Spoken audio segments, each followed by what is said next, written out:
नमस्कार दोस्तों, स्वागत है आपका एक और वीडियो में, जहां हम सिर्फ खबरें नहीं बल्कि खबरों के पीछे की चाल, चरित्र और चीखते हुए सांस की परतें भी खोलने वाले हैं। आज बात करेंगे उस छोटे से द्वीप राष्ट्र की जिसने हाल ही में भारत की तरफ कड़े तेवर दिखाए थे, लेकिन अब उसी के राष्ट्रपति कह रहे हैं कि प्रधानमंत्री नरेंद्र मोदी की यात्रा से पर्यटन को बढ़ावा मिलेगा। मैं भारत का हार्दिक धन्यवाद करता हूँ। अब सवाल यह है दोस्तों कि यह अचानक प्रेम की वर्षा कैसे हो गई? क्या यह राजनयिक बदलाव है या जियोपॉलिटिक्स का दबाव? क्या भारत की विदेशी नीति इतनी प्रभावशाली हो गई है कि विरोधी भी धन्यवाद देने लगे? आइए समझते हैं विस्तार से। दोस्तों, मालदीव एक छोटा सा द्वीप राष्ट्र जिसकी आबादी 6 लाख से भी कम है और जीडीपी का बड़ा हिस्सा टूरिज्म से आता है। भारत से महज 700 किलोमीटर की दूरी और चीन की स्ट्रिंग ऑफ पर्ल्स नीति के ठीक रास्ते में, यानी इंडियन ओशन की जियोपॉलिटिक्स में मालदीव मोहरा नहीं, एक महत्वपूर्ण मोर्चा है।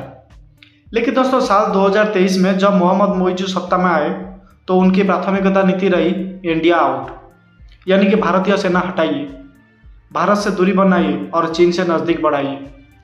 यहाँ तक कि उन्होंने मालदीव की संसद में खुलकर भी कहा था कि भारत की सैन्य मौजूदगी हमारे संप्रभुत्व का खिलाफ है। लेकिन दोस्तों, राजनीति में कोई स्थायी दोस्त या दुश्मन नहीं होता, केवल स्थायी हित होते हैं। साल 2024 की शुरुआत में प्रधानमंत्री नरेंद्र मोदी ने लक्षद्वीप का दौरा किया। समुद्र के नीले विस्तार में खड़े होकर योग करते हुए उनकी तस्वीर वायरल हुई।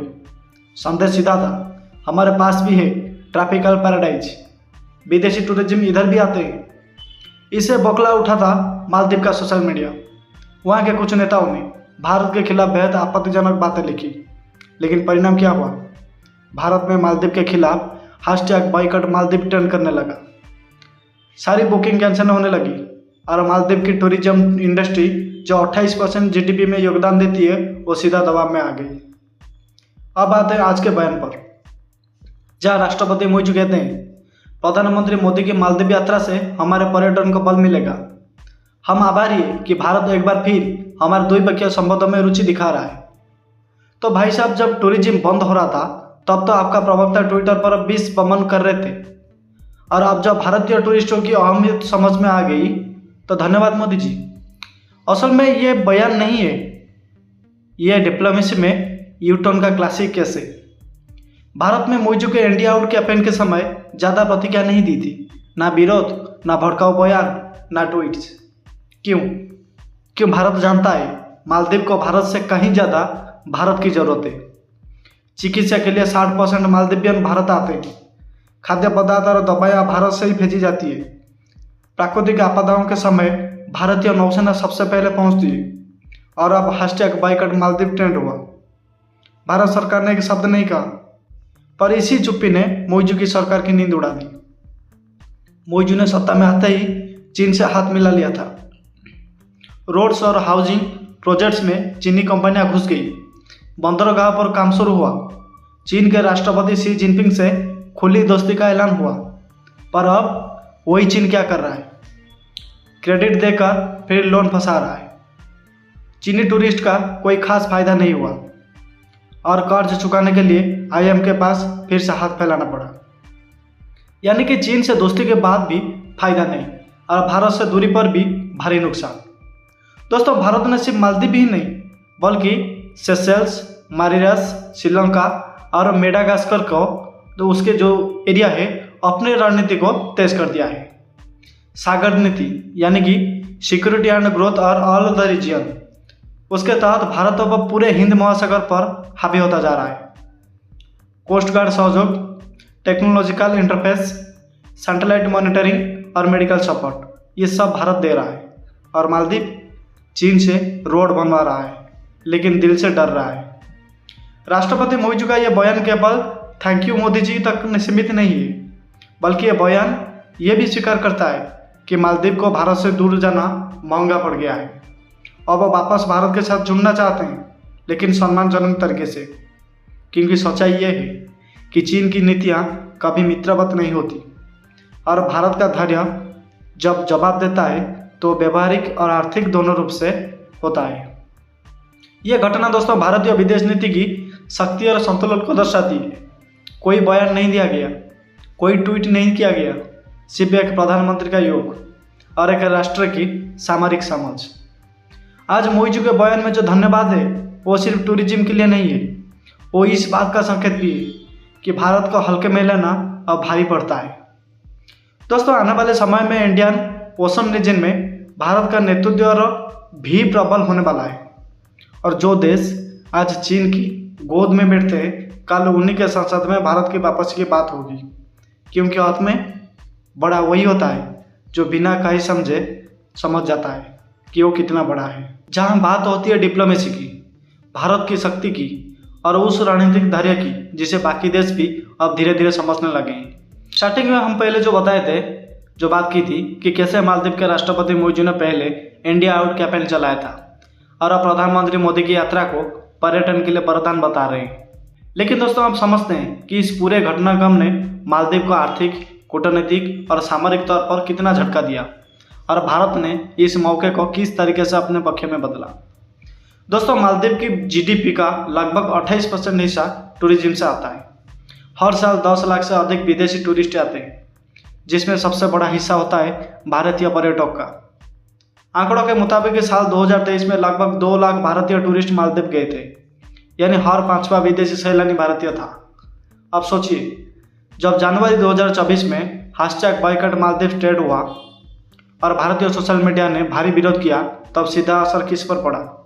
टूरिज्म सेक्टर की कमाई घटी, होटल बुकिंग कैंसिल हुई, कई रिपोर्ट में 20 से 30% तक नुकसान हुआ, ट्रैवल एजेंसी ने मालदीव पैकेज ऑफर करने को बंद कर दिए, और सबसे आम बात, जो डर विदेश मंत्रालय को था वो अब टूरिज्म मिनिस्ट्री को हो गया। राष्ट्रपति मोहम्मद मोइजू ने सत्ता में आते ही कहा कि मालदीव को भारत से नहीं, अपनी स्वतंत्र विदेश नीति चाहिए। लेकिन दोस्तों, ये स्वतंत्रता दरअसल चीन की गैर बेखानी में लीज पर दी गई डिप्लोमेसी थी। मोइजू ने चीन के साथ कई इंफ्रास्ट्रक्चर प्रोजेक्ट्स पर MOU साइन किया। चीन नौसेना को डंपिंग एक्शन देने की आर्टिकल 23 हुई और भारत को टेक्निक शिफ्ट का मैसेज भेजा गया। पर असल में क्या हुआ? चीन ने भारी कर्ज देना शुरू कर दिया। लगभग $1.5 बिलियन का कर्ज मालदीव पर लदा हुआ है। चीन का फॉर्मूला सीधा है, लोन दो, डिफॉल्ट कराओ और स्ट्रैटेजिक लोकेशन छीन लो। ये वही पैटर्न है जो श्रीलंका के हबरटोटा पोर्ट में देखा गया था। अब सवाल था, क्या मालदीव भी उसी रास्ते पर जा रहा है? दोस्तों, भारत ने ना कोई प्रेस रिलीज दी, ना ट्विटर पर तीखी टिप्पणी की, लेकिन उसके एक्शन बोले धीरे, सटीक और गहरी आवाज में। भारत ने लक्षद्वीप के प्रचार को तेज किया। मालदीव नहीं, भारत का ट्रॉपिकल हॉलिडे। भारत ने मालदीव को मिलने वाली इकोनॉमिक एंड मेटल असिस्टेंस को धीमा किया। ज़्यादातर मेडिकल और फूड रेफरेंसेस में देरी की गई तकनीकी कारणों से। भारत ने अपने टूरिज्म सेक्टर को मालदीव विकल्प के तौर पर पैकेज किया। गोवा, अंडमान, लक्षद्वीप और पौंडीचेरी, इन जगहों का प्रचार बड़े पैमाने पर शुरू हुआ। भारत ने मालदीव में पहले से मौजूद कुछ स्ट्रैटेजिक टेक इंस्टॉलेशन को अपडेट करने की फाइल पेंडिंग में डाल दी। मोइजू की पॉलिसी थी भारत से आत्मनिर्भरता, लेकिन क्या है कि छोटा सा द्वीप जो अपनी 90% दवाई भारत से लाता है, 80% पानी की ट्रीटमेंट उपकरण भारत से मंगाता है और जहाँ के VIP से खुद AIIM से इलाज कराता है, वो भारत से नाता तोड़कर आत्मनिर्भर बन सकता है? उत्तर है नहीं। राष्ट्रपति मोइजू के हालिया बयान में जो विनम्रता दिख रही है वो किसी अचानक प्रेम की उपज नहीं है, बल्कि यह राजनीतिक यथार्थ का कड़वा घूंट। मालदीव की इकोनॉमी ने भारत की नाराजगी के आगे घुटने टेक दिए। टूरिज्म सेक्टर ने सरकार पर दबाव बनाया। IM से बेल आउट की फाइल फिर से उठाई गई और अब विदेशी निवेश भी डगमगाने लगा है। इसीलिए मोइजू ने अपने पिछले एंटी इंडिया एजेंट से खुद को पॉलिटिकल डिफेंस करना शुरू कर दिया।